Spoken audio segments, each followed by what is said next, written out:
The Intelligent Investor by Benjamin Graham. Part 1. A stock is a part ownership of a business. At first, I had a hard time getting interested in stocks. Even when I studied economics, I just found everything that I learned about stocks and bonds and all of it just so uninteresting and exhausting. All these little tickers going up and down, and you have to do all this diversification and own 1,000 things around the world that you don't really understand. And hopefully some of the tickers go up, and over time you make a few % of return every year. I was starting out with basically no money, so I never really understood why I should do all that, unless I wanted to be rich only by the time I was senile. So I started my own business instead, a much better choice in retrospect. Then I came across Warren Buffett, explaining what stocks were actually about. He was sharing what he had learned from Ben Graham, and I was instantly hooked. Everything instantly made sense, and I found myself fascinated and excited by it all. The idea was that stocks were not pieces of paper or little tickers that randomly moved up and down. They were an actual part ownership of a business. And it's not that I couldn't regurgitate the definition of a stock on a test in school. It's just that everything else that you are taught goes against what an actual business owner would think and do. So it never quite clicked. The way Buffett was explaining what he had learned from Ben Graham was completely blowing my mind. How cool would it have been to be the owner of Amazon, for example? I couldn't buy the entire business, but I could buy a fraction of it. And that's all a stock was. If Amazon did well over time, the stock would do well over time, granted you didn't overpay for the business. Obviously, there's much more to it than that, but if the idea hooks you instantly as a business person, it sets you up for a never-ending journey of learning for the rest of your life. So now whenever I try to explain to someone what a stock is, I ask them something like this. How would you have liked to be a 50% partner with Jeff Bezos or Elon Musk? Jeff and Elon would have worked day and night for you as their partner, and if they succeeded, you would succeed. Now you simply don't have billions of dollars to be a 50% partner, so you have a much smaller percentage in the partnership. And whenever I put it this way, I see people's faces light up like a giant mystery has been solved. This is the power of what a stock truly is actually clicking in your head. Everything starts to make sense. What decisions would you make if you were an actual business owner? You wouldn't own 1,000 things.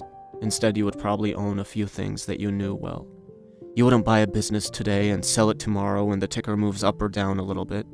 Instead, you would probably pick your partners carefully and then go into business with them for years. There really are two different parts in a serious investor's life. The part before this idea really clicking, and the part after. It is like a baptism of sorts. The other side of the coin. This video has 3 parts. In each part, I will present an opposing idea. This is what makes investing incredibly hard, and also really interesting.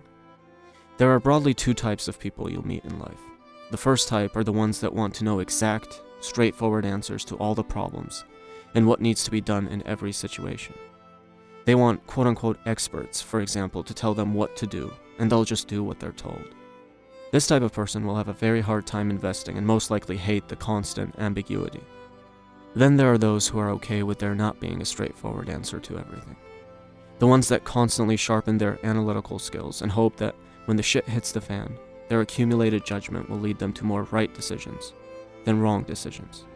If you have more of this sort of temperament, then you'll probably enjoy investing. Now let's go back to the opposing idea of treating a stock exactly like a business ownership. If you started a business with a friend, you probably wouldn't leave him a few months later because somebody came along and offered you more money. Now, while it is the case that the constant liquidity in stocks is probably used more for harm than good, there are times when you should probably not be too dogmatic about it.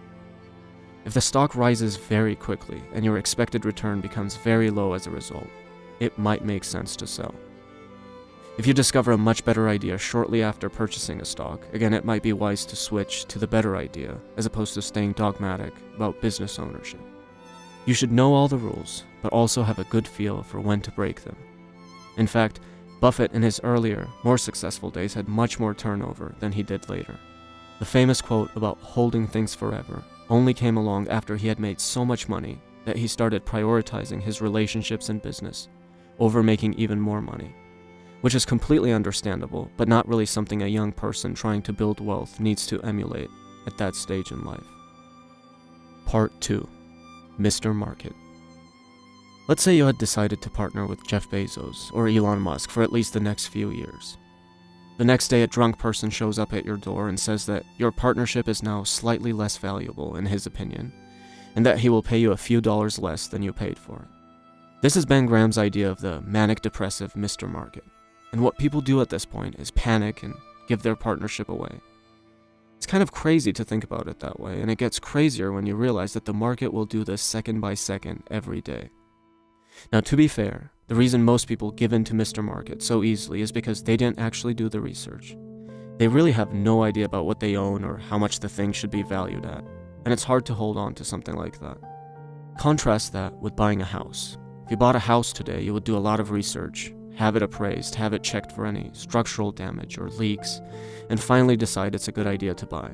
You wouldn't go back every day and ask what the price was. People would look at you like you're crazy. House prices don't change that much. Neither does the real value of a business from day to day, but because of the stock market, the prices can be wildly different just a few weeks apart. When you buy a house, you probably like it and think it would be a good place to live for at least the next few years. If most people bought businesses the way they buy a home, they'd do much, much better. Even the way you use your words is critical to how you're going to act. I hear people say something like, "Are there any stocks that are a good play right now?" That's horrible. There are no plays or stocks. I don't even like the word stock. There are businesses that you can buy today that might be a good investment for at least the next few years, just like buying a home. The other side of the coin. Now let me be fair and show the other side of the idea of Mr. Market, which I do believe is a little oversimplified. Otherwise, everybody would do the right thing and investing wouldn't be so hard. What if I told you that you were an Amazon owner during the great financial crisis and the manic-depressive Mr. Market, who's had a little too much to drink, comes to your home and says that Amazon isn't a good investment? Well, of course we wouldn't listen to Mr. Market, right? Well, what if I told you that Mr. Market isn't actually that guy, and it's George Soros? Now what? Essentially, the decision that you have to make is that you are right and George Soros is wrong. Or a lot of times, you are right and a team of dozen PhDs are wrong. Notice how this is a lot more complicated of a situation than the oversimplified Mr. Market. In fact, investing is one of the most arrogant things you could ever do. Do not be fooled by the exterior, soft, humble demeanor of investors like Buffett and others. Essentially, every time you buy and sell something, you're implicitly saying that you are smarter than some of the smartest, most well-educated people in the world. And you better have a good reason for why you think that. In fact, it is overwhelmingly more likely that you're just delusional. Now, with a deep philosophical grounding, it's not hard to get to a point where you realize that somebody with a PhD from a great school is just another clueless, hurt, overgrown child, sometimes even more hurt than other regular, overgrown children, and most of the time has no idea what he's talking about. But most people won't ever get there philosophically, and will continue to treat that person like an infallible expert. So the best thing to do for people who don't fantasize about businesses day and night is to index, just like Buffett suggests. Part 3. Margin of Safety. Buffett sums up this idea perfectly. He says, when you build a bridge, you insist it can carry 30,000 pounds, but you only drive 10,000-pound trucks across it. When you talk to some people about their investing thesis, sometimes you'll find that everything has to go perfectly, and we might make a small return. That's a terrible way to set up the odds. You want to tilt the odds in your favor, such that we're going to make a ton of money if everything goes perfectly. But if everything completely falls apart, we're still going to do okay. You don't want an investment that, in the best-case scenario, doubles, and in the worst-case scenario, goes bankrupt. You want to look for things where maybe the best-case scenario is a 10-bagger, but in the worst case, the downside is well protected, and maybe it stays flat. This is essentially what margin of safety is about. The other side of the coin. Now, people take this concept way too far sometimes. For example, if I said I wasn't going to go on walks anymore because I could get hit by a car, and I don't have enough margin of safety, my life would be extremely miserable. In the same way, for some people, there's never enough margin of safety with anything of quality, and instead they look for it in extremely poor businesses. These businesses seem like they have enough margin of safety until you realize that the business is so terrible that there was a reason why it was so cheap. Even Ben Graham himself made his best investment in Geico, where he essentially broke his own rules about margin of safety and paid up for something of quality. Again, we're back at having general concepts in our heads, but constantly developing superior judgment so that we know when those concepts and rules need to be possibly bent or broken. Part 4. Conclusion.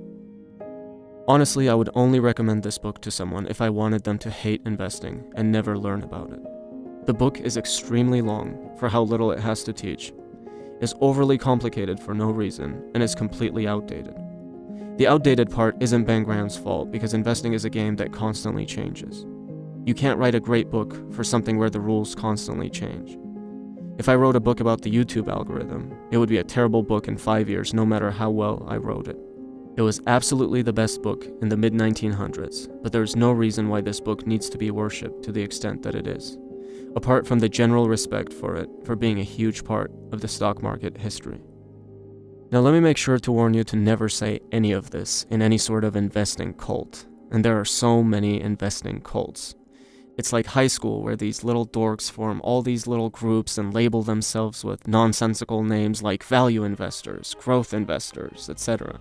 Especially do not talk badly about the intelligent investor if you ever find yourself in some of these value groups where people think they're great investors because they drink 6 Cokes a day just like Buffett and eat peanut brittle all day just like Munger.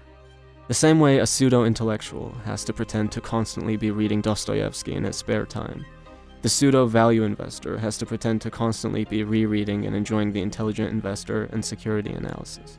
On a more serious note, the book has 3 major concepts, which were discussed in this video.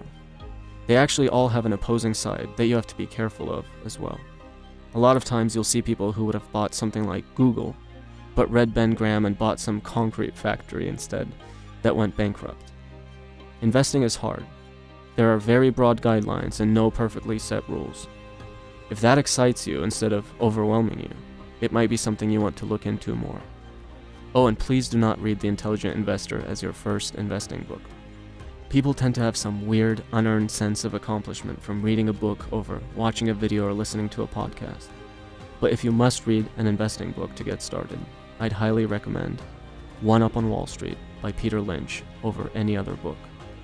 Thanks for watching.